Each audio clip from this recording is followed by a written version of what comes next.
சரவணன், உங்களிடமிருந்தே தொடங்குறேன்.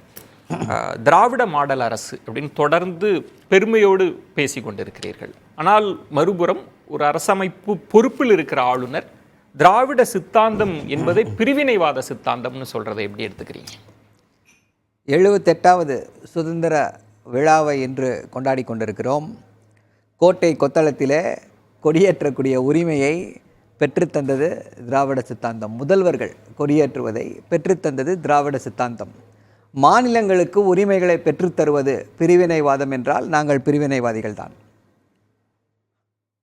பெண்களுக்கு சொத்திலே சமபங்கு கொடுத்தது திராவிட சித்தாந்தம். 1989 தலைவர் கலைஞர் கொண்டு வந்த சட்டத்தின் மூலமாக இந்தியாவில் எங்கேயுமே இல்லாதப்போ தமிழ்நாட்டிலே முதல் முறையாக பெண்களுக்கு சொத்திலே சமபங்கு கொண்டு வந்து பெண்கள் ஆணுக்கு பெண் சரிநிகர் சமானம்னு சொல்லி 30 வருடங்களுக்கு முன்னால் நிலைநிறுத்தி காட்டியது திராவிடம்.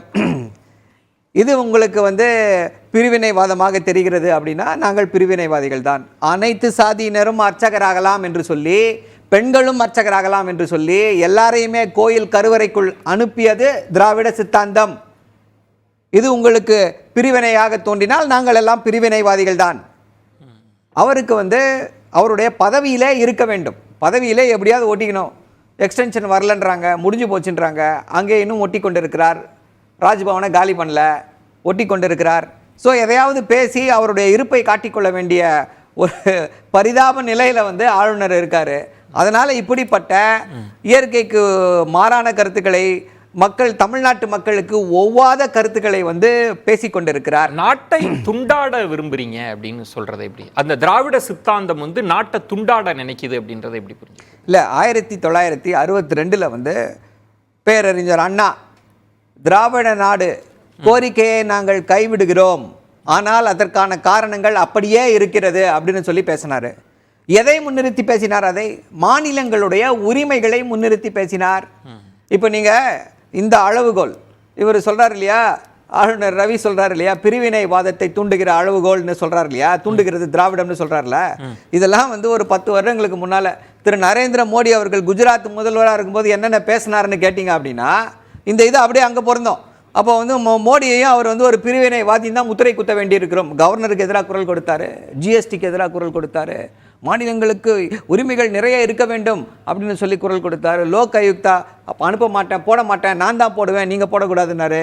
இப்படி தொடர்ந்து ஒன்றிய அரசுக்கு எதிராக மாநில உரிமையை நிலைநாட்டி பேசிக்கொண்டே வந்தது யார் அப்படின்னு பார்த்தீங்கன்னா திரு நரேந்திர மோடி அவர்கள். இப்போ இன்றைக்கி வேற டியூனை வாசிக்கிறாரு. அது எல்லாருக்கும் புரிந்தது. இவர்களுடைய பிரச்சனை என்ன அப்படின்னா, மாநில உரிமைகள் அதை கேட்டால் இவங்களுக்கு பிடிக்க மாட்டேங்குது. பாஜகவுடைய நோக்கம் என்ன? ஒற்றை அரசை உருவாக்க வேண்டும்.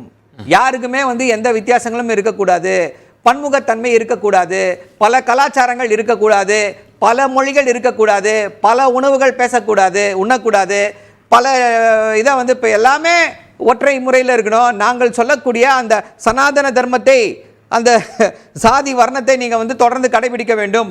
சாதிகள் இல்லைன்னு சொல்லி சாதி அடக்குமுறைக்கு எதிராக நீங்க பேசினீங்கன்னா நீங்கள் பிரிவினைவாதிகள் என்றுதான் இவர்கள் முத்திரை குத்துவார்கள். அதைத்தான் ஆளுநர் தொடர்ந்து செய்து வருகிறார். அவர் என்ன அப்படின்னா, உயர் ஜாதி இந்துக்களின் குரலாக ஒலித்துக் கொண்டிருக்கிறார். ஒடுக்கப்பட்ட மக்களின் குரலாக அவர் என்றுமே ஒலித்ததில்லை. அவர் இங்க இருக்கிறது எதுக்கு அப்படின்னா, பாஜக RSS உடைய ஊதுகுழலாக இருக்கிறார். அவருக்கென்றே ஒரு தனி கருத்தோ இல்ல அரசியலமைப்பு சட்டம் என்ன சொல்கிறதோ, அரசியலமைப்பு சட்டமே அறியாதவர். அதை வேண்டுமென்றே தூக்கி போட்டு மிதித்தவர், தான் தோன்றித்தனமாக நடந்து கொண்டிருப்பவர் ஆளுநர். பேசலாம்.